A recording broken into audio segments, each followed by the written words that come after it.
amados irmãos. Somente crer mesmo? Tudo é possível então, né? As coisas mais impossíveis da vida, se você crer, tudo é possível, né? Deus é poderoso para resolver cada problema, né? Para resolver cada dificuldade dos filhos e das filhas de Deus. E por isso estamos aqui nesta noite, né? Comemorando uma vitória. Você está comemorando uma vitória. Chegou no final da partida, né? E ganhou, conquistou. E agora comemorando a vitória através do cântico, através do louvor, através de um regozijo na presença de Deus, né?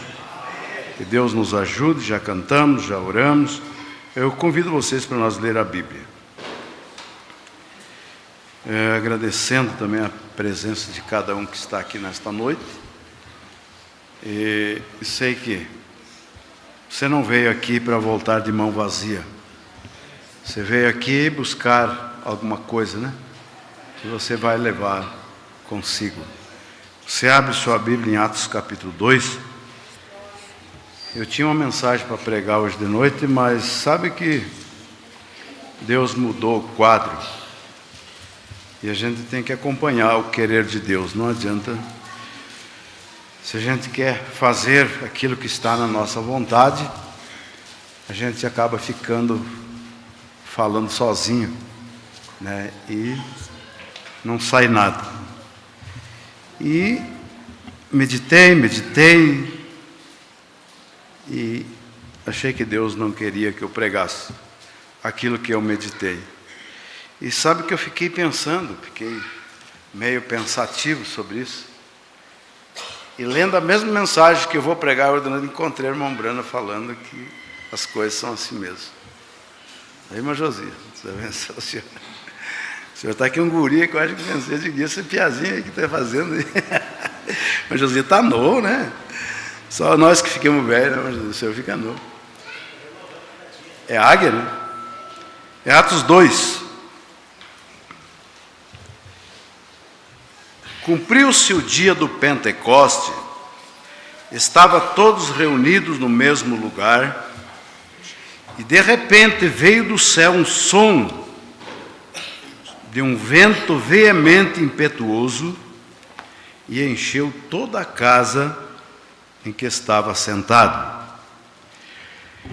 E foram vistas por eles línguas repartidas como que de fogo, as quais pousaram sobre cada um deles. Então veja como que é. Não foi em todos, né? Mas cada um desses você vai ver quantas pessoas. E todos foram cheios do Espírito Santo e começaram a falar em outras línguas, conforme o Espírito Santo lhes concedia que falasse. E em Jerusalém estava habitando judeus, varões religiosos de todas as nações que estão debaixo do céu, né? E correndo aquela voz, ajuntou-se uma multidão e estava confusa, porque cada um os ouvia falar na sua própria língua. E todos pasmavam-se e maravilhavam, dizendo uns aos outros: por quê? Não são galileus todos esses homens que estão falando? Como, pois, ouvimos cada um na nossa própria língua em que somos nascidos? Porto e Medo, Alamita e os que habitam na Mesopotâmia, e Judéia, Capadócia, Ponto e Ásia, e Frigia, Panfilha, Egito e partes da Líbia, junto a Cirene, e forasteiros romanos, tanto judeu como prosélitos, cretenses, árabes, e todos os temos ouvido em nossa própria língua falar das grandezas de Deus. E todos se maravilhavam e estavam suspensos, dizendo uns aos outros: que quer dizer isto? E outros, zombando, dizia: estão cheios de mosto. E Pedro, porém, pondo-se em pé com os 11, levantou a voz e disse-lhes: varões judeus, e todos que habitam em Jerusalém, seja-vos isso notório, e escutai as minhas palavras. Estes homens não estão embriagados, como vos pensai, sendo a 3ª hora do dia, mas isto é o que foi dito pelo profeta Joel. E nos últimos dias acontecerá, diz Deus, que do meu espírito derramarei sobre toda a carne, e os vossos filhos e vossas filhas profetizarão, os vossos jovens terão visões, e os vossos velhos sonharão sonho. E também do meu espírito derramarei sobre os meus servos e minhas servas naquele dia, e profetizarão. E farei parecer prodígio em cima no céu e sinais embaixo na terra, sangue, fogo e vapor de fumo. O sol converterá em treva, a lua em sangue, antes de chegar o grande e glorioso dia do Senhor. E acontecerá que todos aqueles que invocar o nome do Senhor será salvo. Amém? Todos aqueles que invocar o nome do Senhor será salvo. Amém. Soberano Deus e eterno Pai Celestial, mais uma vez oramos. Mais um momento estamos na Tua presença. Que a Tua presença é inefável, é maravilhosa. No nome de Jesus Cristo oramos e pedimos que o Senhor nos abençoe agora, durante a meditação da Tua palavra. Que possamos, meu Deus, receber a Tua palavra em nossos corações, de bom grado, para que se cumpra o que está escrito na Tua palavra. Em nome de Jesus Cristo, nosso Deus, abençoa o coração de cada irmão que está aqui, de cada irmã, crianças, jovens, todos, meu Deus, precisamos sair daqui abençoado por meio da Sua palavra, em nome de Jesus, nosso Deus. Amém. Podemos assentar-nos? Graças a Deus. É tão importante nós observar a maneira que Deus trabalha, e como eu disse, que Deus mudou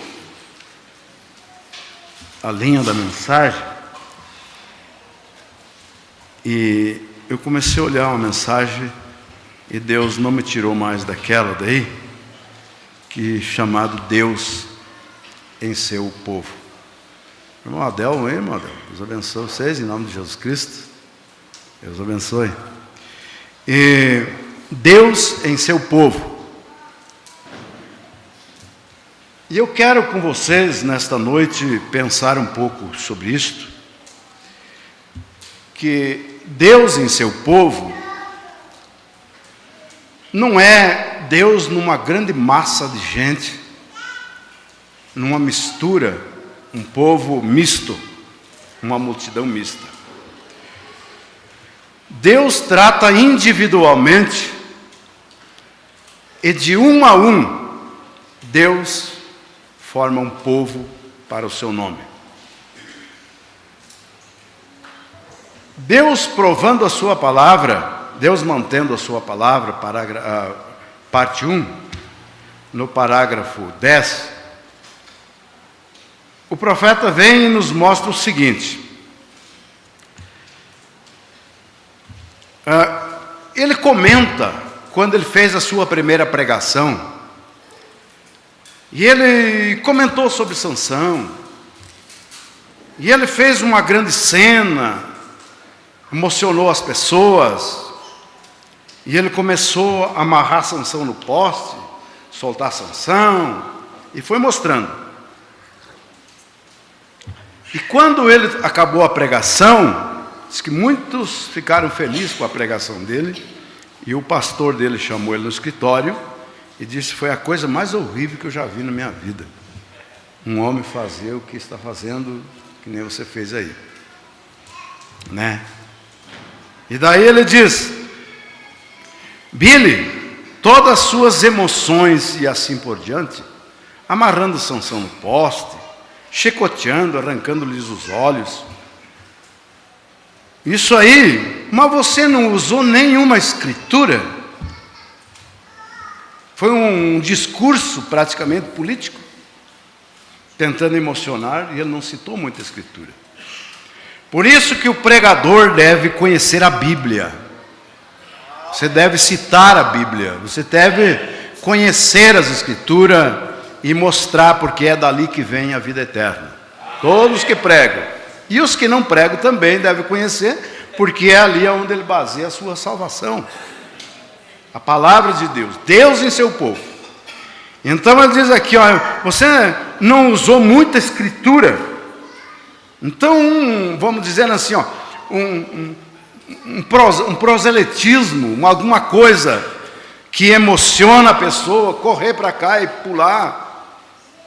Ele tem que ter um fundo, ele tem que ter uma base, aonde ele coloca essa escritura para movimentar o povo. Você está vendo? E não existe outra base a não ser a Bíblia. O crente que ouve citar a Bíblia, citar a mensagem e não se alegra, ele ainda não recebeu a mensagem. Você está entendendo? Quando o crente ouve ler uma mensagem, ouve uma mensagem, ou uma leitura da Bíblia, e ele tanto faz como tanto fez, para ele fica ali pasmado, não mexe no seu interior, cuidado que ele ainda não recebeu, ele ainda não teve uma experiência com Deus através da Bíblia, da palavra. Mas quando a palavra chega em sua alma, no seu interior, no seu lado espiritual, deve produzir alguma coisa, deve haver algum contato sobre aquilo ali. Vocês estão compreendendo, amados? Porque os homens não são salvos por emoções e todas as pequenas histórias tristes que você conta. Foi uma correção, irmão Branco. Nós não somos salvos por emoções e história triste. Você sabe que se eu quisesse, eu chegava aqui, fazia vocês tudo chorar, citando a Bíblia e coisa. Todos não vou dizer que choram, tem gente que não chora nem que apanha, né? Mas nem que corte cebola aí, né? E não chora. Mas muitos e muitos iriam chorar se eu chegasse aqui e começasse. Por exemplo, se eu pegasse a história do filho pródigo e dramatizasse ela, quanta mãe não ia chorar aqui, né? Pegasse o jovem rico e dramatizar aquela história do jovem rico ali. O que adiantaria nós chorar pelo jovem rico ou pelo filho pródigo? Nós temos que chorar por nós mesmos. Nós temos que se desesperar por nós mesmos. Você está vendo? E não é as emoções. Tem momentos oportunos para nós se alegrarem, e para nós pular e regozijar na presença de Deus. Esses momentos, e nós devemos aproveitar quando chega este momento, de se alegrar na presença de Deus, de pular, de chorar, de correr, de fazer alguma coisa, aquilo que aquela mulher chegou, irmão Brana, quando você estava pregando, me deu vontade de subir nas paredes, correndo. Irmão Brana disse: por que tu não fez? Aquilo era Deus, homem. Mulher. Então aqui, ó, não somos salvos pelas emoções ou por história triste que você conta. O homem é salvo pela palavra de Deus. E agora, isso certamente me estruturou. Se fosse alguém me chamar nesta noite, depois da e dizer: ó, você falou coisa horrível, você não vai desmoralizar minha pregação ali. Como seria a minha atitude e a minha maneira, como eu ia me portar diante de uma correção como essa? E você?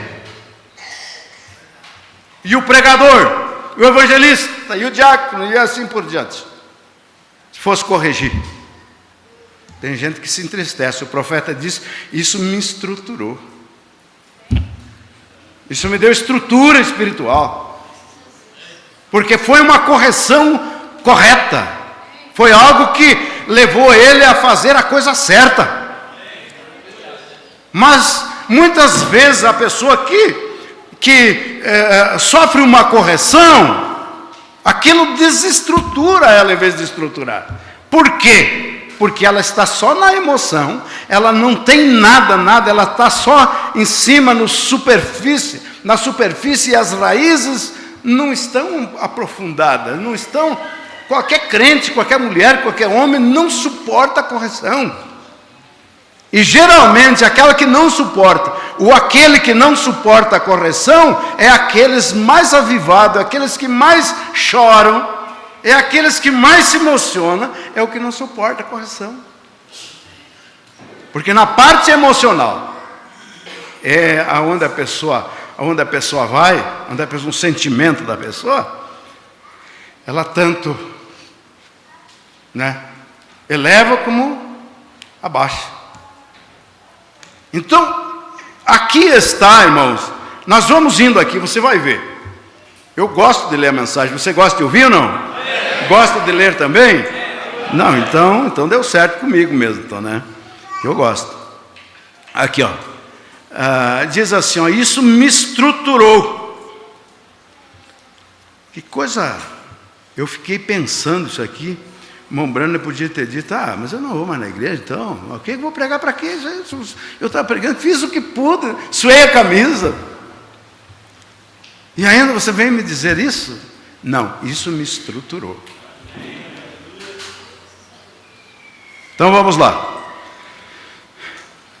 Desde então eu tenho declarado isso, que Deus não nos julga baseado em nossas emoções ou por causa das nossas afiliações com a igreja. Mas Ele nos julga pela sua palavra. O céu e a terra passarão, mas as minhas palavras não hão de passar, disse Jesus. Disse Jesus. Olha aqui, agora no dia em que estamos vivendo, e os tempos em que estamos vivendo, penso que cabe a nós verificar com a palavra de Deus e ver onde nós estamos vivendo e que hora nós estamos vivendo. Agora Deus falou desses dias. E esse dia é um dos dias mais marcantes que o mundo já viu. É um dos maiores tempos para pregar o Evangelho que o mundo já conheceu. Nunca foi tão fácil de pregar o Evangelho que nem no tempo que nós estamos vivendo. Você sabia disso? Não é fácil do povo receber esta mensagem. Mas o Evangelho é declarado, porque quem já leu aí na Bíblia, eu quero só ver, que Paulo disse que importa que o Evangelho seja pregado, seja por contenda, seja por vanglória, seja por briga, seja lá da maneira, mas importa que seja divulgado. Quem já leu isso aí? Aí, é verdade. Nunca houve um tempo na história da humanidade fácil de pregar o Evangelho como esse tempo que nós estamos vivendo aqui. Por quê? Porque eu já disse uma vez aqui, você acha a Bíblia no lixo. Aonde você vai no escritório tem Bíblia, você vai no hospital tem Bíblia, você vai lá na igreja tem Bíblia, aonde você vai tem uma Bíblia. Tem Bíblia no lixo, tem Bíblia em todo que é lugar. Está sobrando comida. E é um dia bom de pregar o Evangelho, porque quando você cita, as pessoas já leram. Tem católico bom de Bíblia, você sabia disso? Eu já peguei católico mais leitor de Bíblia do que qualquer crente. Cita, decora e salteada as coisas. Eu tenho um primo meu que, se botar em qualquer púlpito, eu vou contar uma coisa para vocês. E é católico. E disse, eu não mudo minha religião. Digo, tem que ficar nela mesmo, porque tu é bom aí mesmo. Um dia eu disse para ele, não, tu tem que ficar aí mesmo, porque você é bom na tua religião. Mas ele sabe, ele tem fé. Eu disse para ela, fica aí que você é uma virginete. Você não escape daí, ó, permaneça firme aí. Você é uma virgem louca. Ele deu risada mesmo. Mas a verdade é essa. Então diz aqui, ó.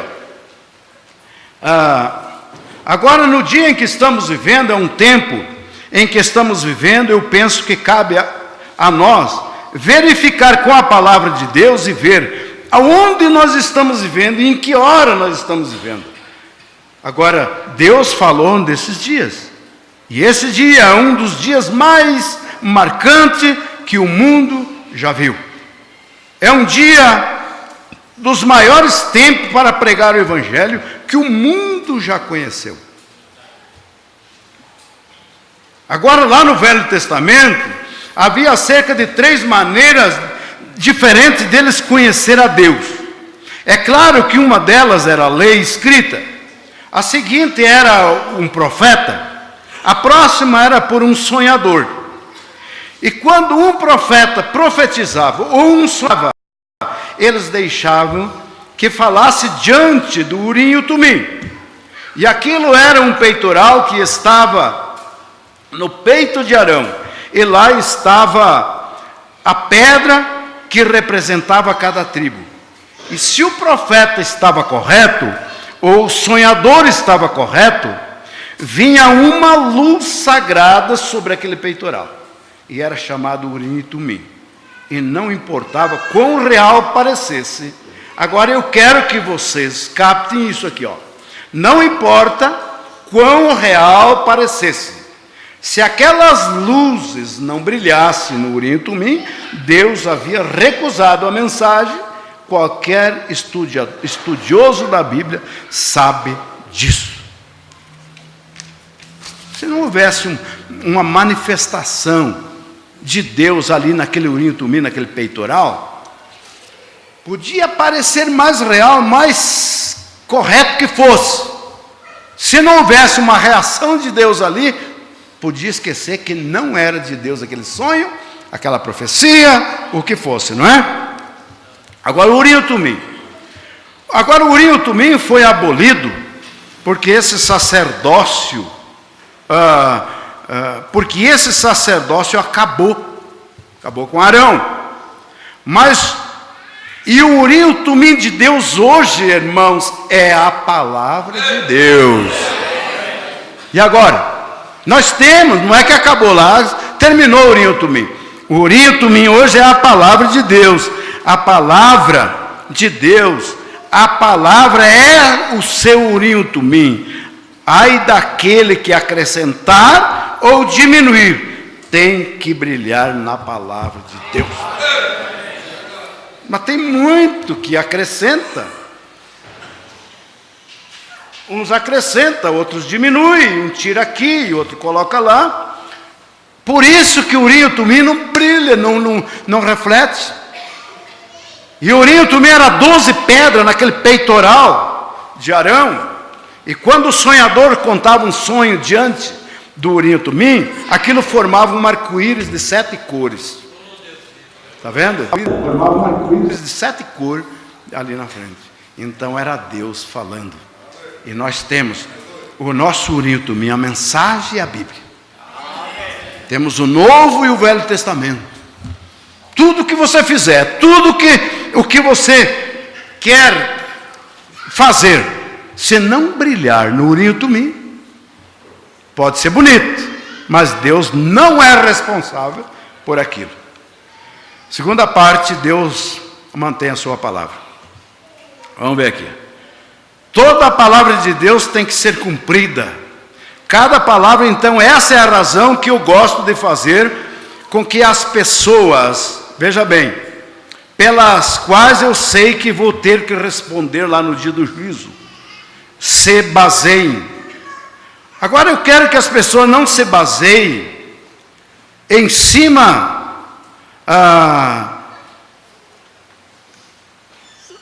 vamos voltar aqui, ó. Quais eu sei que vou ter que responder no dia do juízo, e se baseiam não em cima de alguns dos meus próprios, a irmã Brana falando isso aqui, ó, não em cima de algum dos meus próprios pensamentos.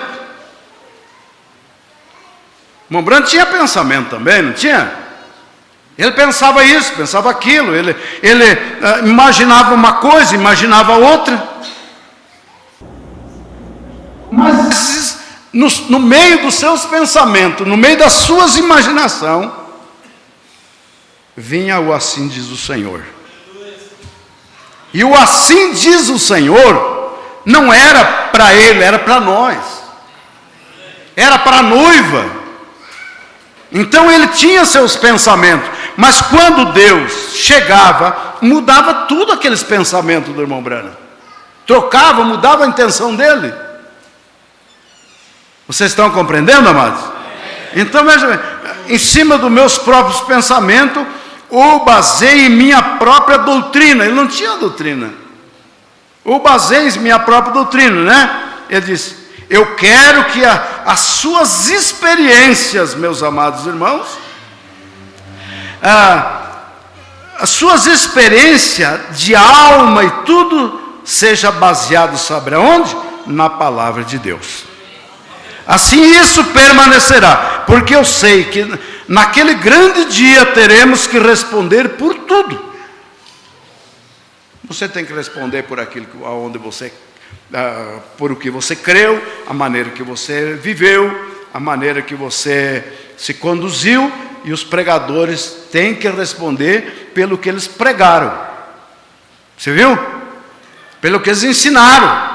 Na mensagem de desespero, aquele homem chegou ao irmão Branham e disse: irmão Branham, você vai ter que dar conta de cada pessoa que você está pregando. Ele disse: isso eu sei.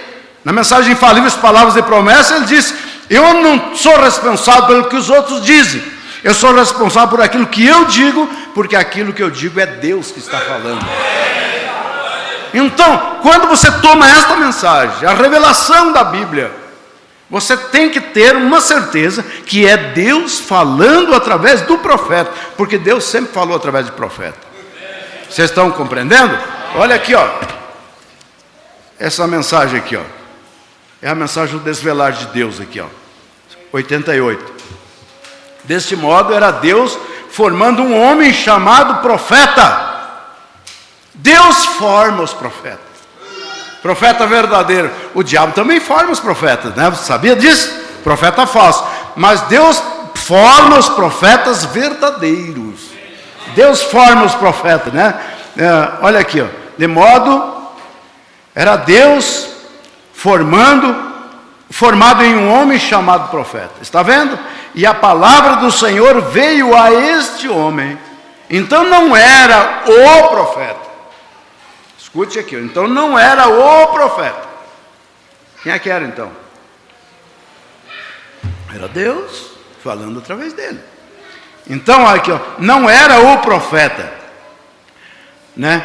O profeta era o véu, onde Deus estava escondido atrás. O profeta era o véu, mas a palavra era Deus que estava atrás daquele véu. Aleluia! A palavra era Deus que estava atrás. Então, quando ele falava a palavra, por isso que o profeta disse: eu não tenho nada a ver com o que ele fala, porque quando chegava o assim diz o Senhor, terminava com a história de eu penso, eu creio, eu acho. Pode ser que seja assim. Não, ali era Deus falando de uma maneira correta, através do profeta, lá desde o Velho Testamento até agora, aqui no nosso meio. Olha aqui, ó. Mas a palavra é Deus. A palavra do homem não atuará assim. Vê o que eu quero dizer, meus amados irmãos? Não pode atuar dessa maneira, mas potencialmente era Deus. Que coisa, né? Na mensagem Futuro Lar, irmão Branham disse assim, ó: quando Deus pensou em você, Ele pensou em si. Quando Deus pensou em fazer um homem, Deus pensou em si, em ser tangível, quer dizer, palpável, né? E quando Ele falou lá atrás, façamos o homem à nossa imagem, não se sabe quantos milhões de anos antes que o homem pudesse aparecer aí. Mas Deus falou, façamos. É igual você, vou fazer uma casa. Mas aquela casa não apareceu. Bom, vou fazer uma casa. Vamos fazer uma casa, companheira? Você combina com a sua esposa aí, vamos fazer uma casa? Vamos fazer alguma coisa? Vamos, combina. Mas aquilo não apareceu ali na hora, você não fez na hora. Deus diz, façamos o homem à nossa imagem, conforme a nossa semelhança. E daí ficou. Mas aquilo que Deus falou ali, ficou como que tivesse já acontecido. Vocês estão compreendendo? Então ele pensou em si, pensou em você e pensou em si, em ser tangível. E quando ele pensou em ser tangível, apalpável, você sabe o que acontece? Quando ele falou, pensou em você, você já era que nem você está aqui, ó.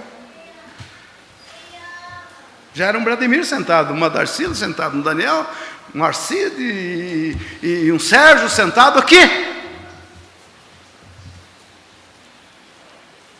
Porque a palavra de Deus não passa os céus e a terra, mas as minhas palavras não vão de passar. Então, quando Deus fez um profeta, Ele instruiu o seu profeta, Ele instruiu o profeta, então ali, naquele profeta, foi Deus morfe. Vocês estão compreendendo? A palavra Deus morfe quer dizer Deus dentro de um objeto, Deus dentro de uma máscara. Mombrana diz que lá era no infinito, lá atrás, Deus em sua palavra. Logo, Deus em morfe em uma teofania, que é a mesma palavra, só uma manifestação diferente. Logo mais adiante, Deus em morfe, começando a trabalhar através dos profetas. E agora, Deus morfe em você. Você quer que Deus está no seu coração? Então Deus está escondido atrás desse véu.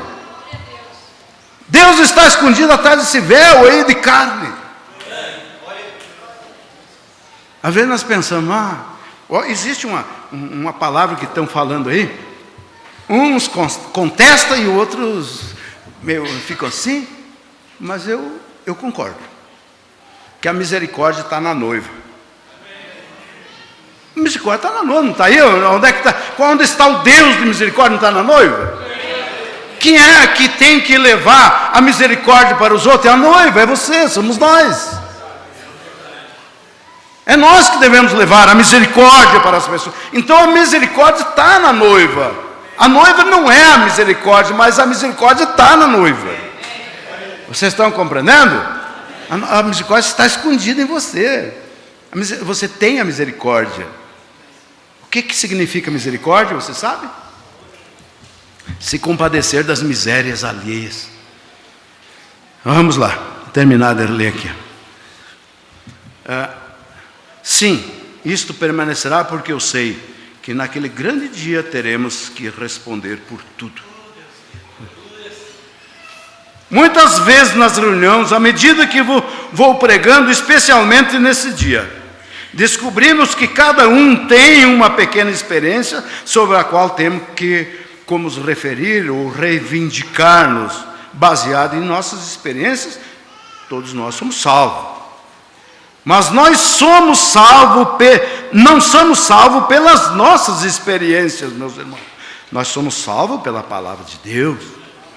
Você pode ser experiente do jeito que você quer ser, mas você não é salvo pelas suas experiências.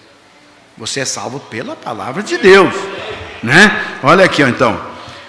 Mas nós somos salvos, mas nós não somos salvos pelas experiências, nem pelos jejum e nem pelas orações.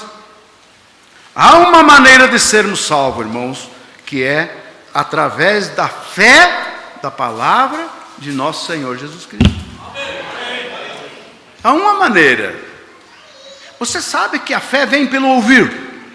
É Romanos 10:17, né? A fé vem pelo ouvir. E o ouvir pela palavra de Deus. Agora, vamos dizer assim, a noiva ouve pela palavra de Deus, então ela tem uma fé genuína, que produz nela vida eterna, meus irmãos. Ou quando nós ouvimos pela palavra de Deus, você, irmão, irmãs, Quando você ouve pela palavra de Deus, isso ali lhe produz uma fé em seu coração, uma fé diferente das demais. Por quê? Porque a fé vem pelo ouvir, e o ouvir pela palavra de Deus. Quando você ouve pela palavra de Deus, você não ouve por uma religião, pela religião. Você não ouve pelo um credo, pelo um dogma, por alguma coisa. Você ouve pela palavra de Deus, então a palavra de Deus é a encarregada de lhe preparar para o arrebatamento, quando você der lugar para ela trabalhar no seu coração.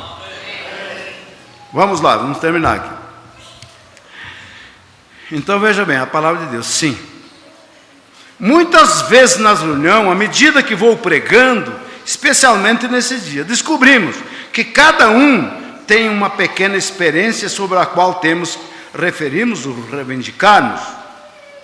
Então, por quê? Porque ela vai produzir uma fé em nossos corações.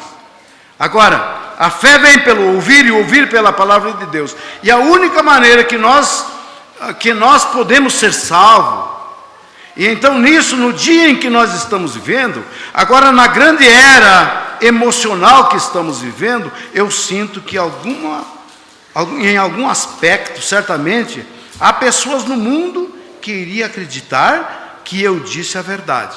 Eu acredito. Por quê? E você? Alguém no mundo ia acreditar que o irmão Branham estava falando a verdade. E eu acredito. E você acredita? Por que eu acredito? Porque tudo que ele falou está aqui, ó, baseado na Bíblia. Que eu estou falando a verdade. Depois que o Senhor tem vindicado tanto qual eu sou digno, mas a sua graça. Eu não sou digno, mas a sua graça é o que me faz isso. Ele nos deu a vindicação de que eu disse a verdade, porque eu fiquei com a palavra de Deus. Olha, não é muito fácil as pessoas ficarem com a palavra de Deus, mas tem alguém que fica, né? É muito fácil a pessoa ficar ao lado de uma religião, ao lado de um dogma, ao lado de uma tradição. E não é muito fácil a pessoa ficar ao lado da palavra. Por quê? Porque a palavra, ela corta. A palavra, ela tira. Ela faz uma cirurgia no lado emocional, sentimental da pessoa. Vocês estão compreendendo? A palavra, ela vai trabalhando, ela vai tratando, ela vai medicando a alma da pessoa. E você sabe que lá no âmago, no íntimo da alma da pessoa, do espírito, sempre nós temos uma reserva de sentimento. Meu sentimento, eu sinto isso, sinto aquilo. E você sabe que a noiva não está vivendo por sentimento, através do sentimento? A noiva vive pela fé. Somente crê. Nós não vivemos por sentimento. Nós vivemos pela fé. Quando você vive pela fé, a coisa muda. É totalmente diferente as coisas. Na mensagem Deus em seu povo, parágrafo 9, parte B, profeta,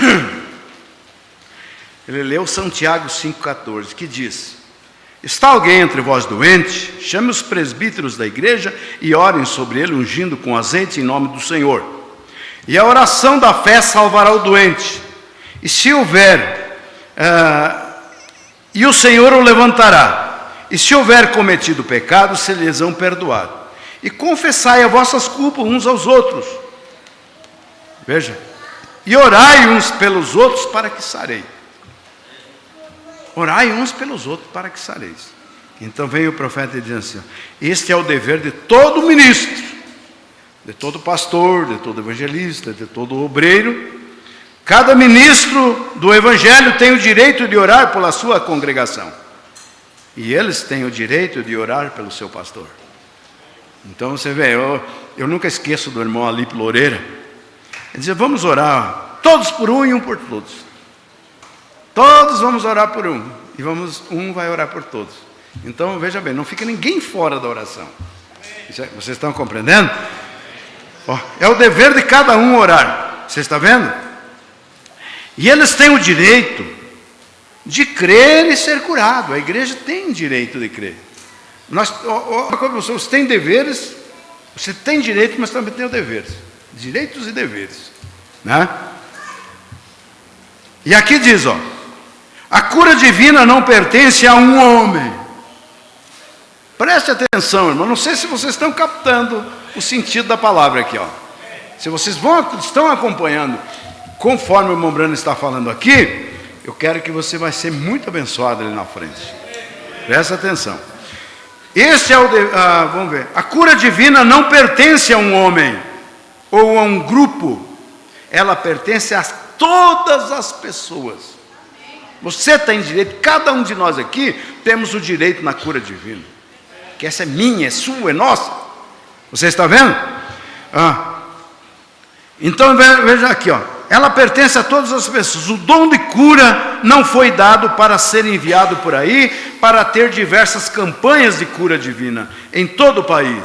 Isto tudo, está tudo bem se é assim, mas esse não é o propósito. Você está vendo? Esse não é o propósito. Vamos marcar uma campanha de cura divina? Vamos buscar o fulano de tal para orar para a igreja, para orar para os irmãos? Isso que não é o propósito de Deus. Vamos fazer uma campanha de cura? Vamos trazer o evangelista, vamos trazer um missionário, vamos trazer quem quer que seja, vamos fazer uma grande campanha de cura.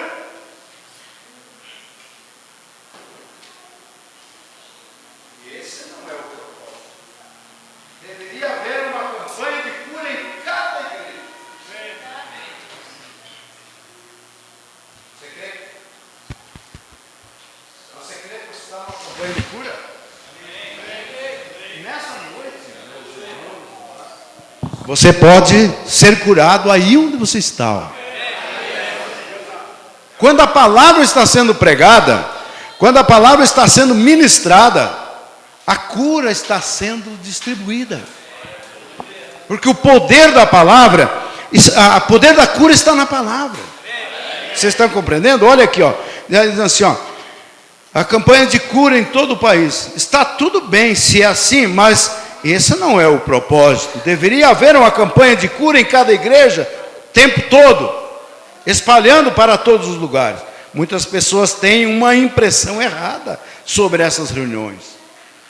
Elas acham que é porque o evangelista está lá, ou alguém está orando pelos enfermos. Quando ele se for, toda a virtude curadora também se vai embora. Veja bem, Deus cobre a terra. O seu pastor, como? Qual é o problema com o meu pastor? Que ele não pode fazer isso. Bem, amigo, isto é uma impressão errada. Qual é o problema com o pastor que não pode orar e você ficar curado? O evangelista, o pregador que está aqui assumindo o púlpito, não pode orar por você e você não pode ficar curado? É uma impressão errada que as pessoas têm. Você está vendo? Olha aqui,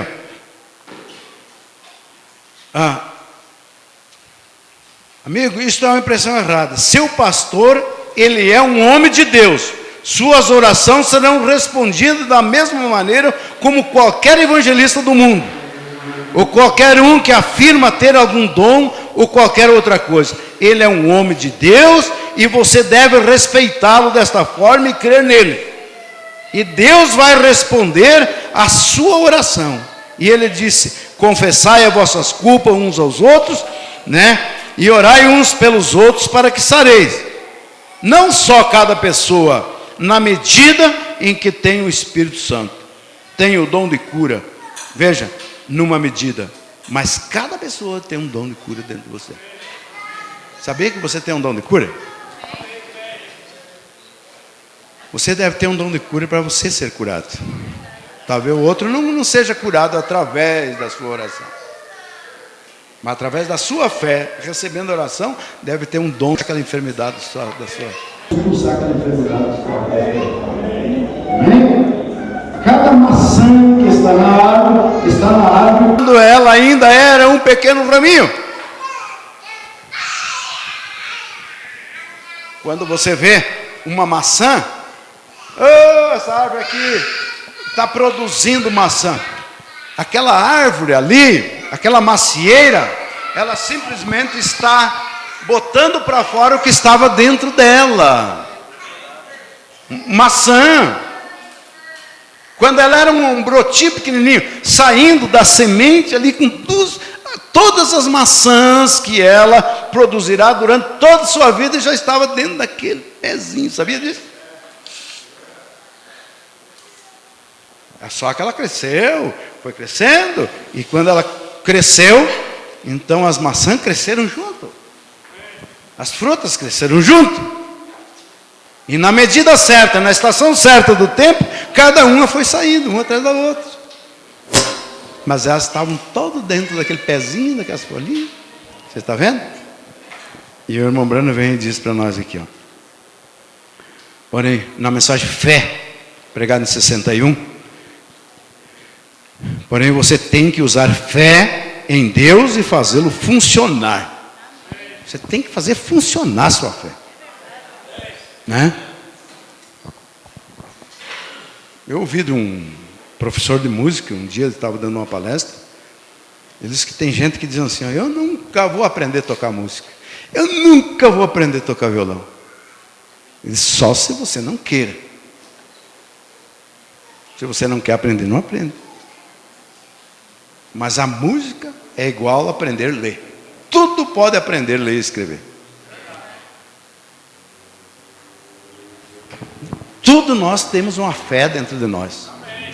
Você tem uma fé, por mais pequenininha que seja, quase apagando. Mas você tem que fazer o quê? O que o profeta diz aqui?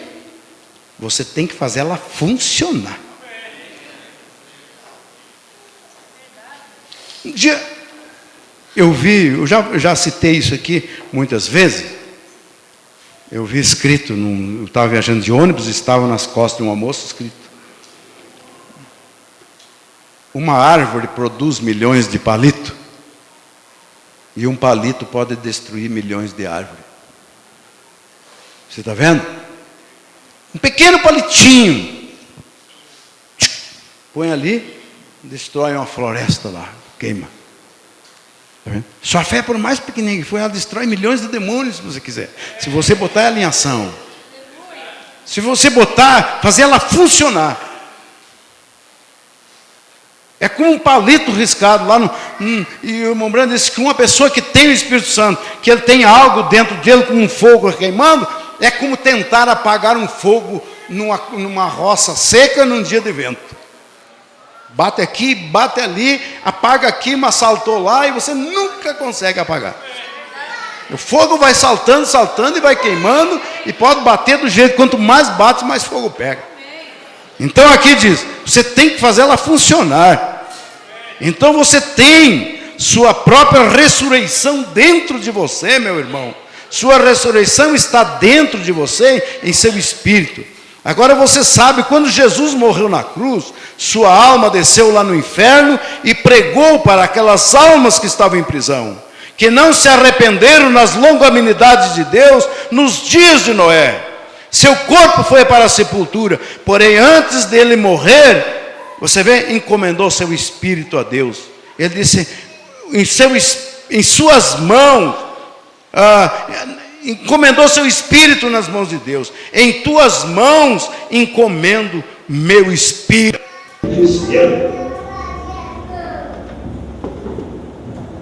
Se nós parar aqui agora e pensar um pouquinho, o que deu direito a Jesus ressuscitar? Porque ele encomendou seu espírito na mão de Deus.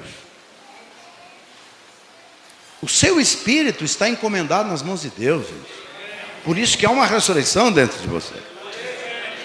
Aqui nós lembramos que a ressurreição está dentro de nós, porque o nosso espírito está encomendado nas mãos de Deus. Agora tem que esperar alguém te chamar se você estiver podre lá na sepultura. Se o seu espírito foi encomendado nas mãos de Deus, a sepultura não pode te prender ali. Se a sepultura dele está vazia, a sua também ficará vazia um dia. A sua também. E as outras, na mensagem profética, quem leu a mensagem de 10 vídeos, 144 mil, sabe. Um dia, muita sepultura de nossos irmãozinhos vai estar aberta, e as outras vão estar fechadas, e assim por diante. E você vê, por quê? Porque o Espírito está encomendado nas mãos de Deus. O que precisamos? Precisamos de um ajuste só, muitas vezes. Nós precisamos de um ajuste, ó. Então diz aqui, então vê você, seu espírito foi a Deus, sua alma foi ao inferno, seu corpo foi para a sepultura. Agora esse espírito que estava nele era o Espírito de Deus. E esse espírito, diversas vezes, de diversas maneiras, ungiu o profeta para trazerem a mensagem ao povo. E nesses últimos dias nos tem falado através de Jesus Cristo. Agora, nesses dias de hoje, através do Evangelho, para ungir a nossa alma. Você crê que tem tua alma ungida pela palavra? Sim, por quê? Porque a palavra de Deus é a responsável para nos preparar, para nos magnetizar a nossa alma. Porque Ele é o grande imã. E quando esse imã, se você pegar qualquer pedaço de ferro comum, qualquer pedaço de ferro doce que chamamos aí, e você pega um imã e esfrega bem naquele pedaço de ferro, naquele imã, esfrega aquele ferro, pedacinho, depois em tudo que você grudado e que tiver a natureza, ele gruda ali, ele atrai, né? Quem tem essa experiência, que sabe disso aí? É, irmão Ramon? Verdade? Quem não fez essa experiência pode fazer, pode pegar até um prego, esfrega bem num imã assim, ó. Quem não sabe o que é o imã, aquele que tem nos alto-falando do rádio ali, né? Prega ali, depois onde você grudar, se tiver um prego, que agulha, ele vai grudando, vai trazendo, porque ele está magnetizado.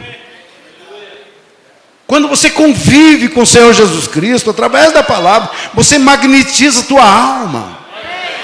E você já terá a mesma natureza dele.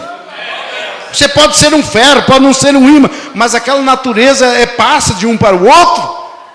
E quando ele vem, você sobe, você encontra com ele. Olha aqui, vamos terminar aqui. Agora, quando nós recebemos a Cristo em nosso coração, isto é tudo que necessitamos, isto é vida eterna. Agora, Cristo não poderia voltar até que fosse cumpridos os 3 dias, porque o seu espírito estava atrás de uma tela, como uma barreira, algo assim, que ele não podia atravessar, porque era uma palavra falada de Deus, que ele tinha que ficar na sepultura por 3 dias e 3 noites. Você viu que nem Jesus, mesmo sendo Deus em carne, ele não pôde transgredir a palavra? Ele teve que permanecer atrás da palavra, até que a palavra se cumprisse, e ele somente seguiu o que a palavra estava falando a respeito dele. Agora, ele não podia retornar até que se cumprisse 3 dias e 3 noites. Então, quando os 3 dias e 3 noites se cumpriram, seu espírito foi liberado e foi diretamente à sua alma, e a sua alma voltou e apanhou o corpo, e se cumpriu o que ele disse: eu tenho poder para dar a minha vida e tenho poder para tomá-la novamente. Isso eu tenho poder. Você tem poder ou não tem? Claro que tem. Se você tem Deus na sua vida, você tem esse mesmo poder que Jesus tinha. Nós somos Deus ou não somos? Você pode dizer, mas eu ser Deus, claro, você é um Deus amador, um Deus menor. Isso é a Bíblia que nos fala que somos deuses. Temos o Deus, o Criador, nosso Deus no universo, nosso El Shaddai, nosso Elohim, nosso Deus Morfe. Você é um Deus menor, um trabalhador para Deus, né? Um ajudante, um servente de Deus aqui na terra. Eu li a mensagem que o irmão Brando disse assim: o responsável para distribuir a comida é a mulher, não é? É ou não é? Para fazer, preparar a comida, não é a mulher a responsável da casa? Tem uma metida que vai para a cozinha também fazer comida, né? Uma responsável é a mulher. Eu vou para a cozinha quando é para fritar peixe e fazer bolinho pingado. Eu frito um pouco e ali daí já entrego minha missão, né?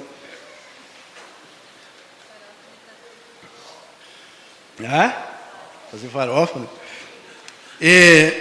Mas responsável por preparar a comida é a mulher. O profeta fala isso aqui. E distribuir. E o responsável para preparar a comida espiritual, que é essa mensagem à noiva. E distribuir para os demais. É você parte da noiva, nós somos. Senão quem? Vamos esperar quem distribuir? Somos nós. Você tem um responsável, você é responsável por isso. Levar um folheto, levar uma mensagem, fazer um convite para mim na igreja. Só que nós deixamos todo morrer de fome ao nosso lado. Né? Deixamos as pessoas ali mortas de fome, com a barriga vazia, com as costelinhas, dá para tocar violão, espiritualmente falando. E nós não demos uma palavra, não chamemos ele para ir para a igreja, nada.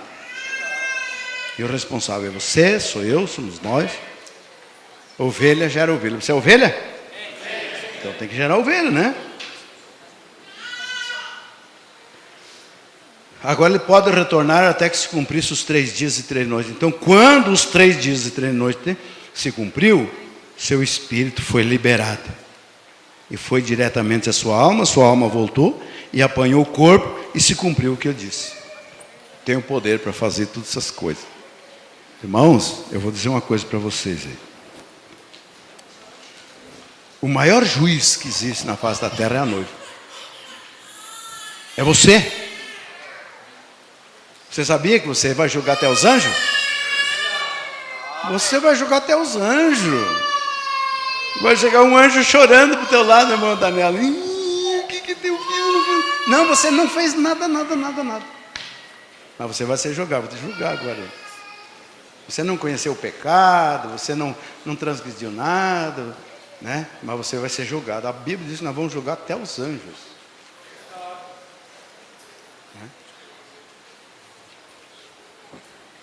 Eu não fiz nada aí. Não fez nada? Mas você vai ser julgado. Nada entre aspas, sabia? Você acha que os anjos não fez nada?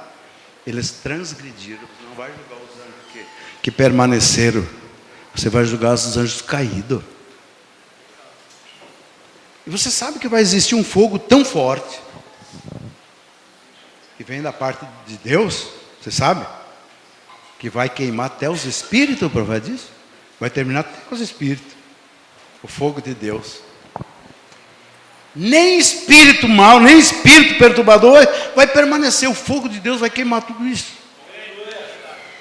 E você será o juiz. O irmão Branda fala na mensagem. Eu não estou me lembrando qual é a mensagem, mas ele disse assim, ó. O juízo será sem misericórdia. Mãe vai julgar filho. Você sabia? O que você faria hoje? Você pegaria teu filho, enfiava para a cadeia, chamava a polícia, mandava bater e surrar teu filho ali, se fosse preciso? E você ali fazendo torcida, é verdade, bate, surre, judia. Você faria isso, seu filho? Duvido. Você não tem mais o que proteger, esconder. Mas o juízo será sem misericórdia. Quando perdeu o rapto, você vai julgar teu filho. Eu vivi, você não viveu, né? Agora, tá aí, ó. Irmão Brana diz que se a pessoa, a mãe, que é mais amorosa, você já pensou um bebezinho, ó, irmão, olha, com o nenenzinho no colo. As mães, com aquele nenenzinho tão bonitinho, embalando, amamentando, beijando, olhando, admirando aquela criança. Que coisa mais linda, aquele amor, que tá. O profeta disse, se tu descobrir, se essa mãe descobrir que perdeu o arrebatamento, perdeu o amor, foi tudo. Misericórdia, né? Porque o juízo é sem misericórdia. Porque o amor saiu daqui, o amor é o Espírito Santo e o amor já foi. Ficou só o juízo de Deus.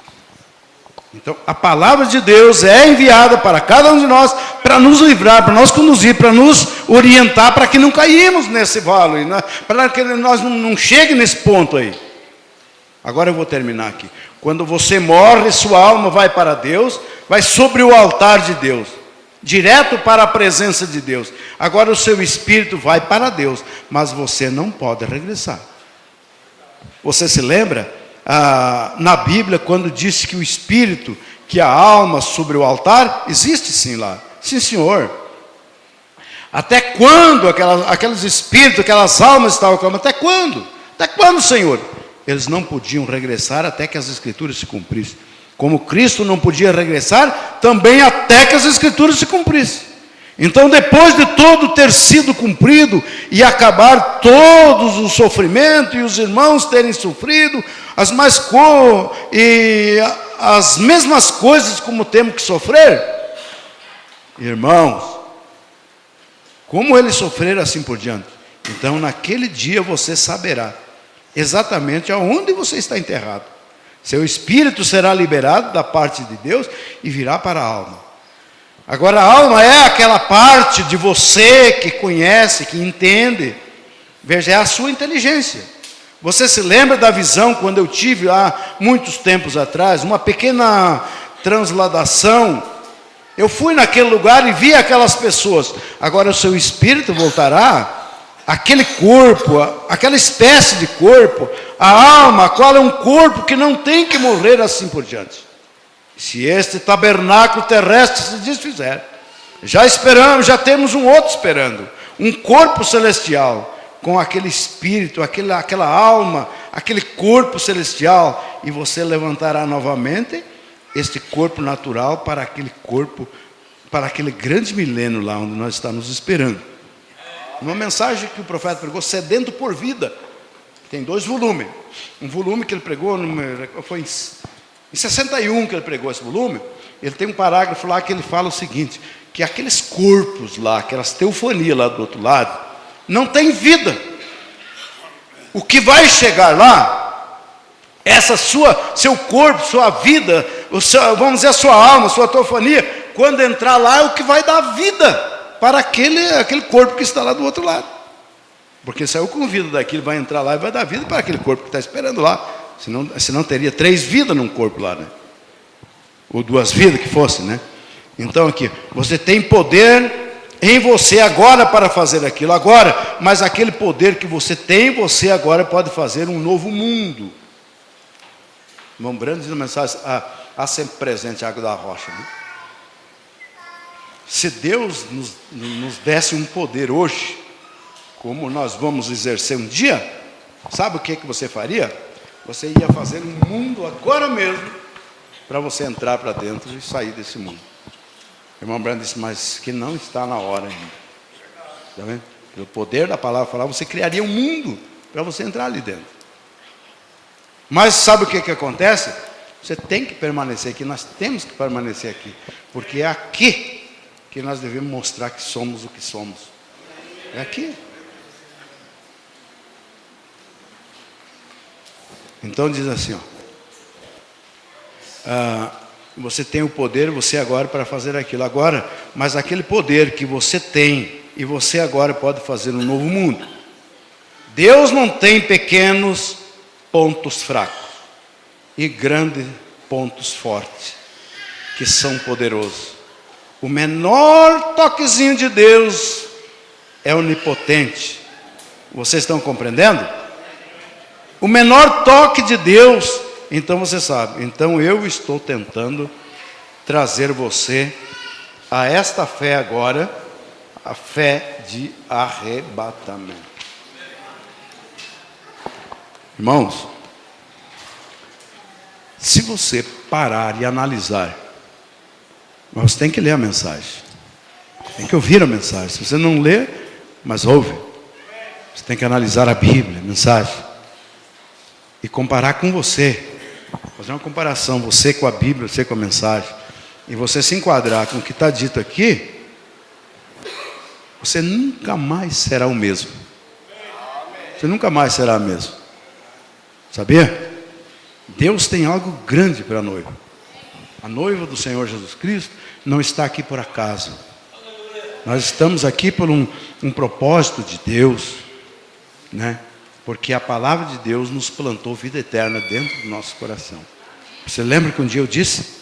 Pode queimar essa Bíblia, pode queimar essa minha mensagem aqui, a sua, pode tirar das nossas mãos, tirar dos nossos estantes, tirar das nossas casas, mas não tira daqui de dentro. Não tira do nosso coração essa mensagem aqui. Então, se ninguém pode tirar do nosso coração, por quê? Porque ela está nos preparando para o arrebatamento. Vamos ficar de pé? Incline sua cabeça.